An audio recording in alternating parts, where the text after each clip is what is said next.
Hello everyone, कसे आहात तुम्ही सगळे? आय होप की तुम्ही स्वस्त आहात, मस्त आहात, खुश आहात. आज आपण बघणार आहोत टॉरस याने वृषभ राशीबद्दल.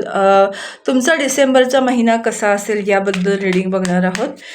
सो लेट्स चेक की ज्यांची राशी वृषभ आहे किंवा टॉरस ज्याला म्हणतो, तर तुमचा हा महिना कसा राहील, ऑल ओव्हर महिना कसा राहील.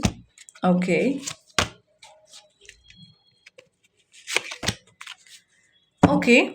हा महिना मला असं दिसतं आहे ना की तुमच्यासाठी, जर तुम्ही स्लोली तुमच्या कामांमध्ये गती आणत जाल, काय बोलते मी, जर तुम्ही हळूहळू तुमच्या कामामध्ये गती आणाल तर डेफिनेटली तुमच्या लाईफमध्ये स्टॅबिलिटी येईल.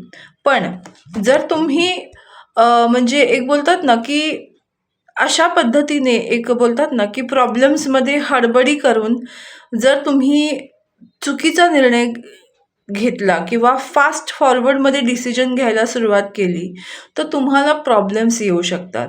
सो खास करून मला फायनान्सबद्दल बोलायचं आहे की इम्पल्सिव्ह शॉपिंग, इम्पल्सिव्ह ट्रॅव्हलिंग थोडंसं टाळा. कारण स्टार्टिंगचे 15 डेज तुमच्यासाठी छान आहेत फायनान्शियलरित्या, आणि त्यानंतर थोडंसं तुम्हाला बर्डन येऊ शकतं की अरे बजेटच्या बाहेर चालल्यात गोष्टी. सो जितकं तुम्ही ट्रॅव्हल आत्ता टाळाल आणि जितकं तुम्ही फायनान्शियली सेविंग करायचा प्रयत्न कराल तितकं तुम्हाला त्याचा त्रास भासणार नाही. तुमच्या क्रिएटिव्ह माइंडसेट खूप चांगला राहील. तुम्ही रिलेशनशिपमध्ये एक्सप्रेसिव्ह राहाल. रोमॅन्टिक टाईम असेल. सिंगल असाल तर डेफिनेटली एक प्रपोजल येण्याचा टाईम आहे. जर तुम्ही प्रेमासाठी स्ट्रगल करत असाल तर त्याच्यासाठी सुद्धा मला एक मार्ग बनताना दिसत आहे.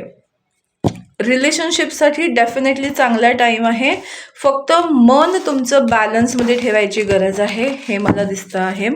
आपण बघूया की मेन अजून काय चेंजेस होऊ शकतात.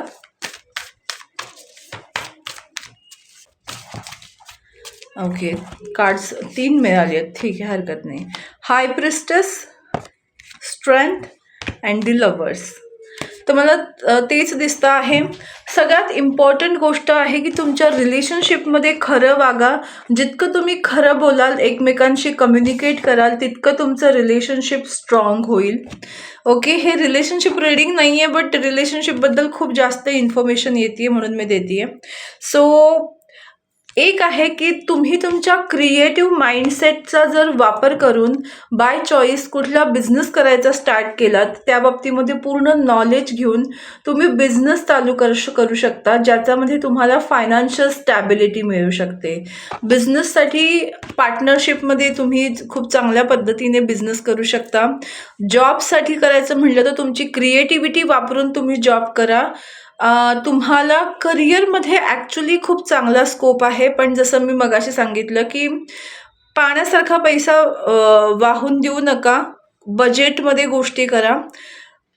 निरर्थक खर्च टाळा, जेणेकरून इम्पल्सिव्ह शॉपिंग तुम्हाला त्रास देणार नाही, म्हणजे नाहीतर प्रॉब्लेम्स येऊ शकतात.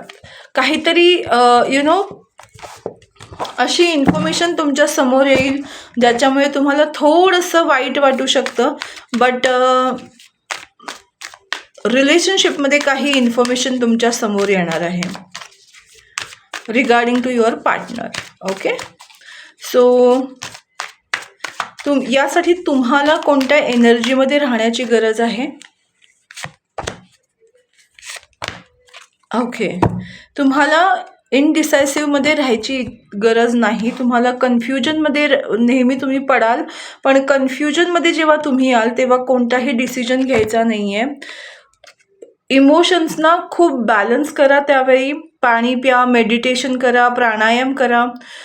थोड्या वेळाने तुम्हाला इमोशन्स तुमच्या बॅलन्स झाला, त्यानंतर तुम्ही डिसिजन घ्याल, तेव्हा ज्या पद्धतीने तुम्ही डिसिजन घ्याल तो तुम्हाला तसेच रिझल्ट देईल. सो बिलकुल पण इम्पल्सिव्ह डिसिजन घेऊ नका आणि कन्फ्युजनवाल्या एनर्जीमधनं बाहेर या. ओके, बॅलन्समध्ये या, जेणेकरून तुमच्या लाईफमध्ये फायनान्स आणि रिलेशनशिप या दोन्हीही गोष्टी बॅलन्समध्ये येऊ शकतील. ओके, तर हे होतं तुमचं रीडिंग. तुमच्याशी रिलेट झालं की नाही मला नक्की कळवा. आणि उद्या म्हणजे रोज एक एक राशी मी घेते, त्याच्यामुळे तुम्हाला प्रत्येकाला डिटेल रीडिंग मिळेल आणि असं वाटू शकतं की हे पर्सनल रीडिंग आहे. सो नक्की कळवा मला की तुम्हाला हे रीडिंगचा प्रकार कसा वाटत आहे. ओके, आणि अभिप्राय करत जा, लाईक करत जा, त्याला पैसे लागत नाहीत. मला लोक पैसे नाही देणार यूट्यूबवाले.